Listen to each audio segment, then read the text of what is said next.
آج 10 محرم ہے تو کون اس دن سے واقف نہیں ہے؟ میں آپ احباب سے چند گزارشات کروں گا. کچھ حقائق ہیں، کچھ ضروری باتیں ہیں، اور کچھ فضائل ہیں میرے امام علی مقام کے، اور پھر کچھ آخر میں کربلا کی 1-2 باتیں ہیں، پھر دعائے خیر ہوگی. آج مختلف قسم کے لوگ ہیں، توجہ سے ذرا سنیے گا، کیونکہ آپ آستانہ عالیہ پہ تشریف لائے ہیں، کچھ لے کے جائیے گا. ہمارے ہاں بہت ساری چیزیں چھپا لی جاتی ہیں، اور جس طرح ہم پہلے بھی بات کر رہے تھے کہ بہت سارے وہ جو کم علمی کی وجہ سے اگر ہماری عوام الناس کو کوئی ایسی بات بتائی جائے جو انہوں نے پہلے نہیں سنی ہوتی تو وہ اس کو فتنے کا نام دے دیتے ہیں یا گستاخی کا نام دے دیتے ہیں، حالانکہ گستاخی اور ہوتی ہے، حقائق اور ہوتے ہیں. اہل بیت اطہار کے ساتھ بڑا ظلم ہوا، شروع سے کربلا کے بعد بھی ظلم ہوتا رہا. میرے امام حسین علیہ السلام کی اولاد کو قتل کیا جاتا رہا، اور پھر وہ دور گزرا، آگے اگلا دور آیا، بنو عباس کا دور آیا بنو امیہ کے بعد. وہاں پر بھی یہی کوشش کی جاتی رہی کہ کسی نہ کسی طرح یہ جو امام ہیں ان کی حیثیت کو کم کیا جائے، لوگوں کو ان کے پاس نہ جانے دیا جائے، اور ان کے فضائل و مناقب میں جو فرامین ہیں میرے محبوب کے ان کو چھپا لیا جائے، اور اس کے مقابلے میں کسی اور کے فضائل و مناقب کو آگے رکھ دیا جائے تاکہ ان کی حیثیت لوگوں کو صحیح طریقے سے معلوم نہ ہو سکے. مگر احباب گرامی، اللہ کا پروگرام کوئی اور ہے. یہ تو تدبیریں تھیں نا مخالفین کی، لیکن اللہ تعالیٰ نے فرمایا وَرَفَعْنَا لَكَ ذِكْرَكَ، اے محبوب تیرا ذکر میں کبھی گرنے نہیں دوں گا، ہمیشہ بلند رکھوں گا. اور یہ جو اہل بیت کا ذکر ہے یہ میرے محبوب کا ذکر ہے. میں رات بھی دوستوں سے بات کر رہا تھا کہ اللہ کے نبی نے ارشاد فرمایا کہ لا یؤمن احدکم حتی اکون احب الیہ من والدہ وولدہ والناس اجمعین، کہ تم میں سے کوئی شخص اس وقت تک کامل مومن نہیں ہو سکتا جب تک وہ سب سے بڑھ کے مجھ محمد سے محبت نہ کرنا. یعنی ایک بات کہہ دی، یہ آپ نے نوٹ رکھنی ہے، یہ ذہن میں رکھنا ہے کہ ایمان نصیب نہیں ہو سکتا جب تک کوئی اپنے مصطفیٰ کریم پر، اپنے رسول پر نہ مر مٹے، ان کا محب نہ بن جائے. اب دوسری کنڈیشن لگائی میرے محبوب نے، شرط رکھی. وہ کون سی ہے؟ فرمایا کہ سنو، من احبانی، جو کوئی شخص چاہتا ہے کہ وہ مجھ سے محبت کرے. امام حسن و حسین بیٹھے ہوئے تھے، فَلْيُحِبُّ هَذَيْنِ، اس کے لیے ضروری ہے کہ وہ ان دونوں سے بھی محبت کرے. یعنی نبی کی محبت ایمان ہے، اور نبی پاک کی محبت کرنے کے لیے لازم ہے کہ حسن و حسین پاک سے بھی محبت کی جائے. یعنی یہ ایک رستہ دیا میرے رسول کریم صلی اللہ علیہ وآلہ وسلم نے. آپ نے میری بات کو فالو کیا کہ نہیں کیا؟ یعنی آپ نے فرمایا ایمان کے لیے ضروری ہے کہ رسول پاک سے محبت کی جائے، اور رسول کریم کی محبت حاصل کرنے کے لیے ضروری ہے کہ حسن و حسین سے محبت کی جائے. یہ طریقہ دیا میرے رسول پاک سرکار نے. تو احباب گرامی، تو چلیے نا اس طریقے پہ. اور یہ نہیں ہو سکتا کہ اگر حسین پاک کی محبت آپ کے دل میں ہے، نہاں خانہ دل میں ہے، آپ کے دل کی گہرائی میں ہے، تو یزید کی بھی محبت کہیں نہ کہیں چھپی ہوئی ہو. تو لوگ کہتے ہیں کہ جی نعوذ باللہ یہ نہیں ہو سکتا کہ یزید سے ہمیں محبت ہو. تو محبت تو نہیں، لیکن کہیں نہ کہیں اگر طرفداری یزید کی یا حمایت یا نرم گوشہ یزید کے بارے میں دل میں موجود ہو تو پھر یقین جان لیں آپ کو حسین پاک سے محبت نہیں ہے. اگر حسین پاک سے محبت ہے تو پھر یزید نہیں دل میں رکھا جائے گا. اور یہ ذہن نشین آپ کے ہونا چاہیے کہ ہمیں محبت ہے تو رسول کے بیٹوں سے ہے، یزیدوں سے محبت نہیں ہے. یزید اور ہر وقت کے یزید سے ہمیں محبت نہیں ہے. اور یہ بھی آپ کے ذہن نشین ہو کہ کربلا کے بارے میں تو ہم گفتگو کرتے ہیں کہ کربلا ہو گیا، بڑا ظلم ہوا، بہت ہی ظلم ہوا. لیکن احباب گرامی، یہ کربلا ہوا کیوں؟ اس کے کچھ اسباب بھی ہیں، یا کوئی ایکسیڈنٹ ہو گیا تھا؟ امام حسین علیہ السلام اپنے کام سے کہیں جا رہے تھے تو راستے میں کچھ چوروں ڈاکوؤں نے ان کو پکڑا اور شہید کر دیا. ایسا ہوا تھا. یہ ایکسیڈنٹ نہیں تھا, یہ حادثہ نہیں تھا, یہ پوری ایک ہسٹری ہے, پری پلان تھا, اور اس کے بہت سارے اسباب ہیں. ان اسباب میں سب سے بڑا سبب یزید کا تخت نشین ہونا ہے. یزید تخت نشین ہوا تو یہ حادثہ ہوا. اب یزید تخت نشین کیوں ہوا یہ بھی کبھی آپ تلاش کیا کریں. جو محرکات تھے یزید کو تخت نشین کرنے کے, اصل میں وہی محرکات ہیں واقعہ کربلا کے. یزید کو تخت پہ بٹھا کے پورے بر اعظم کی حکومت سونپ دی گئی. حالانکہ یہ ایگریمنٹ تھا مولا حسن علیہ السلام سے. میں عرض کر دوں, یہ وہ حقیقت ہے کہ جب یہ بیان کی جاتی ہے تو ملا فوراً کہتا ہے کہ گستاخی کر دی, بے ادبی کر دی, گستاخی کر دی. ملا فوراً یہ فتویٰ جڑ دیتا ہے. میں یہ جو عرض کرنے لگا ہوں, ایگریمنٹ تھا مولا حسن علیہ السلام سے کہ یزید تخت نشین نہیں ہوگا. یہ ایگریمنٹ تھا. کسی سے بھی آپ پوچھ لیں, مجھے آپ چھوڑ دیں, کہ مولا حسن علیہ السلام سے ایگریمنٹ تھا جب حکومت کا انتقال ہوا, یعنی حکومت منتقل ہوئی. اس میں جہاں باقی ایگریمنٹ سے ایک ایگریمنٹ یہ بھی تھا کہ یزید تخت نشین نہیں ہوگا. میرے بعد یزید بادشاہ نہیں بنے گا, میرے بعد حکومت کی باغ ڈور یزید کو نہیں دی جائے گی, یعنی ہم نہیں اس کو کسی کو بھی سونپیں گے.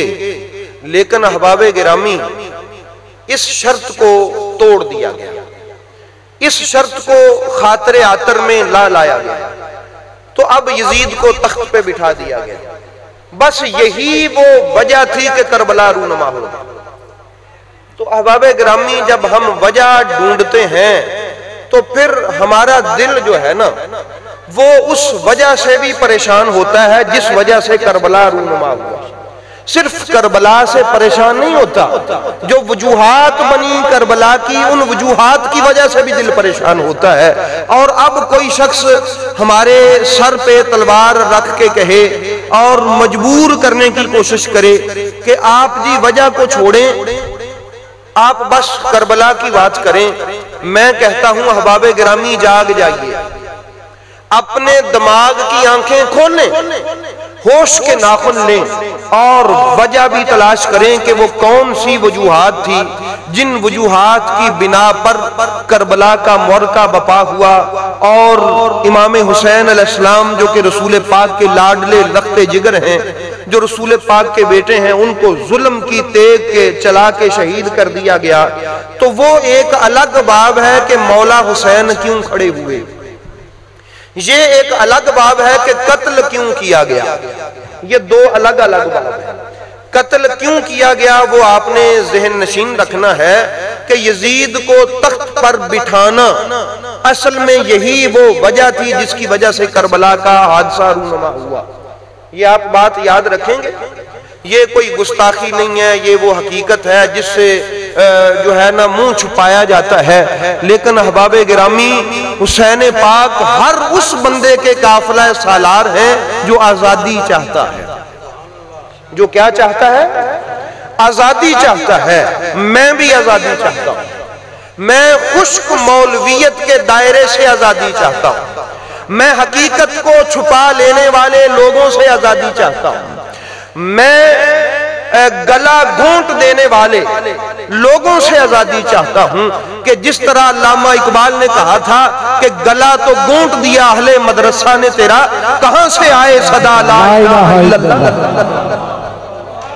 کہ گلا تو گھونٹ دیا اہل مدرسہ نے تیرا, کہاں سے آئے صدا لا الہ الا اللہ. اور یاد رکھیں یہ صدا لا الہ الا اللہ کی وہاں سے آئے گی جو حسین کا مقتدی ہوگا, کیونکہ حسین پاک وہ امام ہیں جو لا الہ کی صدا کے لیے امام بنے ہیں. اور یاد رکھیں ہمیں کلمہ پڑھانے کے لیے یہاں پر نبی نہیں آئے, یہاں ہمیں کلمہ پڑھانے کے لیے نبی نہیں آئے.